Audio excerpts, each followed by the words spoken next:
Welcome to Gone Fishing, a show diving into the cybersecurity threats that surround our highly connected lives.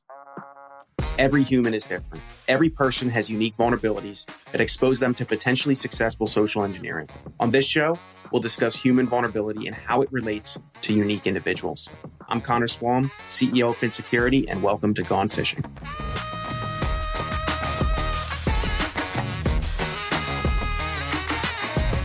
Hey everyone, welcome back to another episode of Gone Fishing. I'm your host, Connor, the CEO at Fin, and I am joined by Martin White, the founder of TechID Manager. Martin, how are you doing?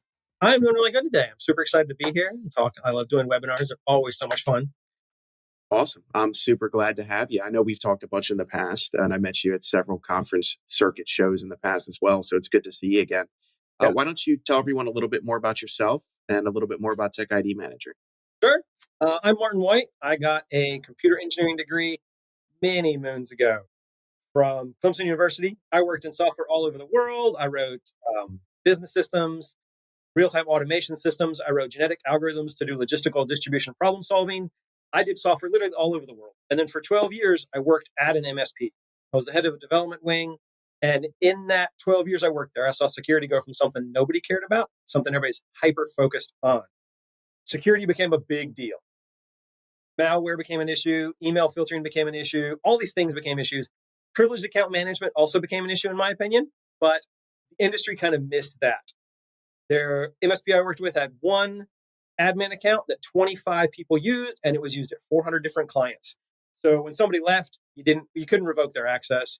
When somebody did something, you couldn't prove it was them. This was a real problem, needed to be solved. So in February 2019, I quit that job. I started Ruffian Software and wrote a product called TechID Manager. TechID Manager does privileged account management specifically for managed service providers under the paradigm that you should stop sharing admin accounts because that's what all the cybersecurity frameworks say. That's like an introduction of me. No, that's awesome. One of the, I don't know if I should call it a fun exercise, but something that I do when I'm in the room talking about awareness training or security hygiene or anything. And of course, tech people or MSPs are like technically gifted and enabled people. They're like, oh, I'm not the problem. It's all those other people over there. And then I'll ask two simple questions. The first of which is, hey, how many of you are all sharing admin accounts right now? And then you'll just see nervous glances around the room. It's like, yeah, you probably shouldn't raise your hand. And the second is, hey, how many of you have passwords in your documentation tool right now that you're using?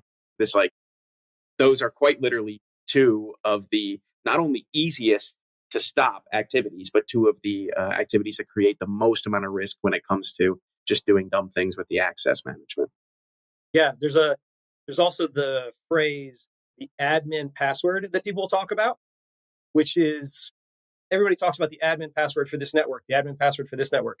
That really implies that there's one password, thus one account that all the people are using. It's really the same kind of thing. That's a key indicator that they're sharing this admin account among multiple people and they're being unsafe. It's the same thing. I love it. It's the story I tell. Is like all of us are humans. We're literally biologically wired to fall prey to deception and other forms of deceit. So it's like all of you are. Last time I checked, all of you in this room are human too, right? So it's an interesting thought. Yeah. And it's like the ease of use, like there are people, I just used to have this great friend named Jimmy, and he always told me the story about the monkeys with the bananas. Yep. They did this experiment where they had the monkeys in a room and a banana dropped and they sprayed all the monkeys with water.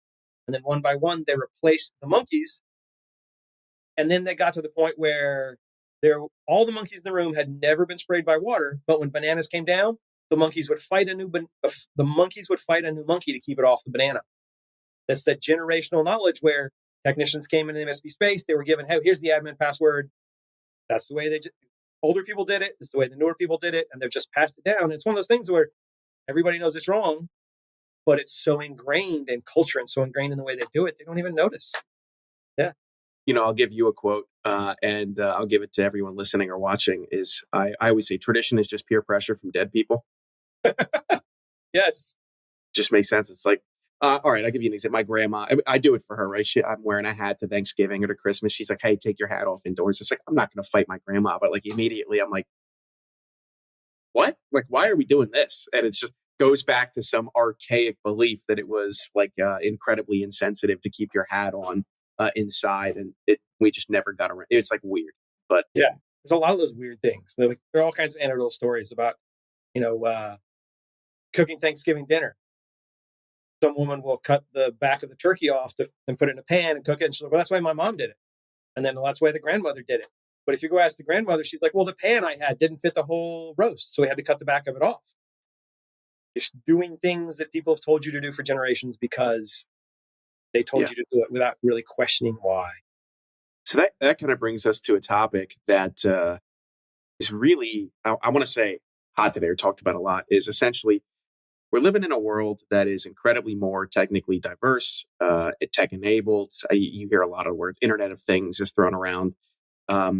People who are born today and have been born in the recent past have no idea what it's like to grow up without a smartphone, without having one of the most powerful computers that our species has ever seen, literally in their pocket all day.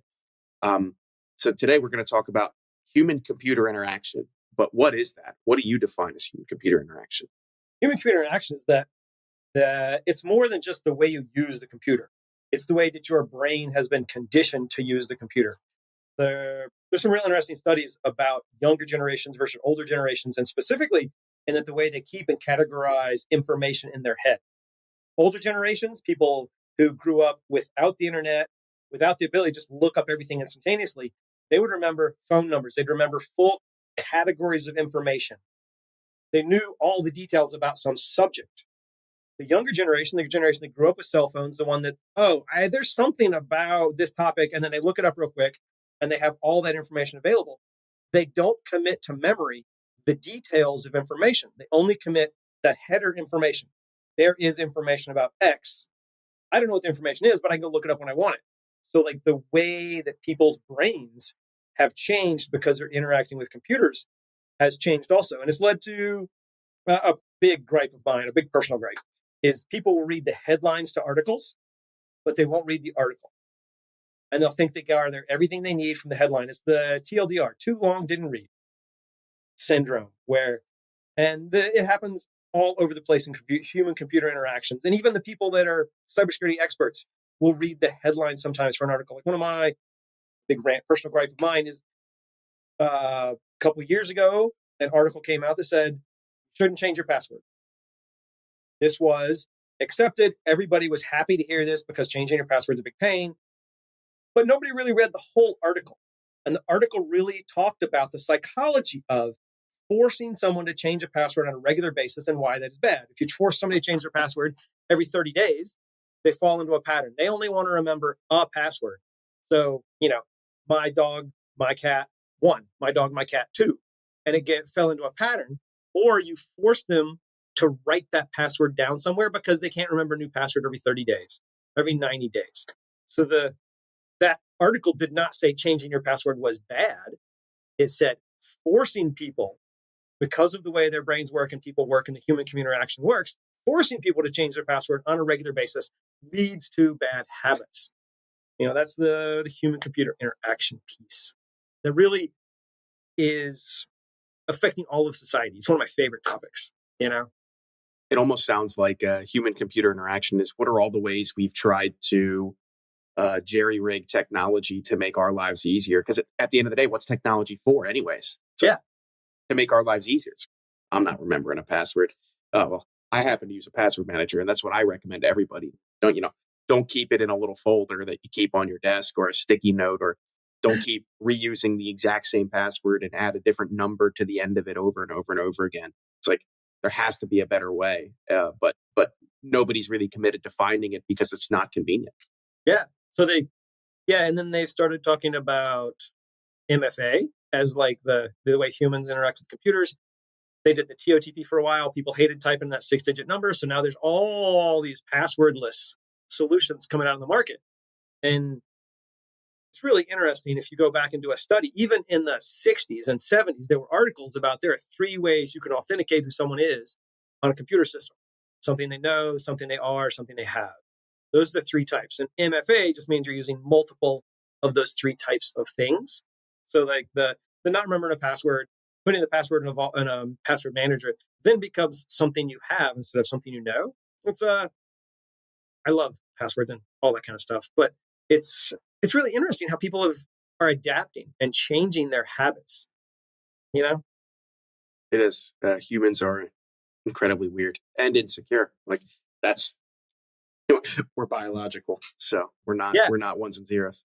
yeah. Very few people want to admit when you talk about specifically that password. Don't change your password example, because we do demos. People bring that up all the time. I talk about it to all types of potential clients, and like they're like, "Oh, Microsoft said, don't you? Well, did you read the whole article?" I really have to be polite when I say, "Did you read the whole article? Did you like?" There's a psychology behind that. Changing passwords is a good security practice. Changing password, forcing people is where it becomes a problem. And then it's the human interaction also becomes part of human computer interaction because like the recent casino hacks, they were human computer interaction, but it was the other way. It was the faked voice that was talking to a person that convinced the person this was a human who they weren't really. And then that got somebody's password reset and got access, led to whole hacks. There's a human computer interaction goes both ways. Humans intentionally interacting with computers and then computers interacting and tricking humans. Like the chat GPT thing. Not was it chat GPT? One of the AI models was given a task and freedom to do it the way it wanted, and it tricked a person on the mechanical forum to do the task for them by telling them they were blind, they couldn't see, they needed help reading this code on a website to prove they were a real person. Does So that it was Stack really a computer. Overflow? Yeah, it was a computer tricking somebody into doing the work for them to get them access to something. There's the human computer interaction is always fun. And there's even an artist in probably 10 years ago now, an artist in Sweden who gave a random computer program like 15 Bitcoin and said, go buy random stuff on the black market on the internet and ship it to this address. He had no knowledge of what he bought. The computer was randomly buying stuff and negotiating prices for it. Illegal stuff. Cocaine started showing up at his house. And is that his fault? Is that not his fault? Because that's one of those human computer interaction things where was the human at fault, the computer at fault? How much autonomy are you giving away? Anyway, I'm going way off in tangents. No, that's a really important topic. Is human computer interaction currently secure? No, it's not. My kids, that proving who you are to a computer remotely on an interface. My kids recently went through the COVID thing at schools and colleges. There were at least 4 or 5 different ways they had to prove who they were to take a test. One instance, my daughter was taking a test and I didn't know she was taking a test. She was sitting in a room on her bed on her computer. I came in and started talking to her.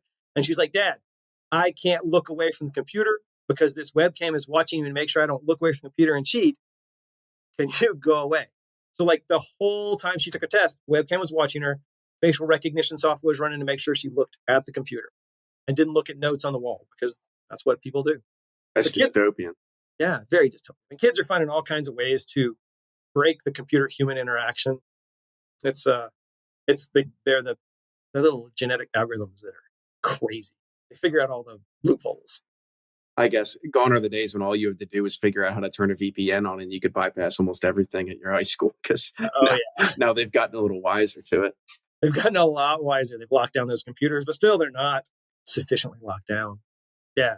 Humans and computers, they're going to interact and we're going to struggle with that interaction. Struggle to prove authentication and who you are. Yeah. Why is securing this human to computer interaction, why is it important and what's it going to look like in the future? It's important because the securing that human computer interaction means that you can prove the person that did something electronically is really that person. This breaks down into bank accounts, taking money, causing crimes to happen, shutting down cars. Like all these things are possible remotely over the internet. Shutting down pipelines of gas because you click the wrong button. I was in industrial automation and back in 1998, I was in Greenville, South Carolina, and I pushed a button on a screen that started a robot running in Michigan.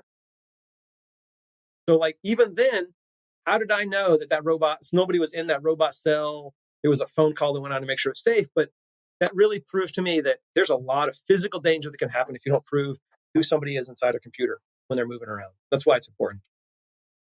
it kind of makes me think like the only thing that actually identifies who you are is your collection of memories and perceptions, like Yeah. everything that's in your brain. Like at the end of the day, your fingerprints can be stolen. If you have any physical authentication device, that could be stolen.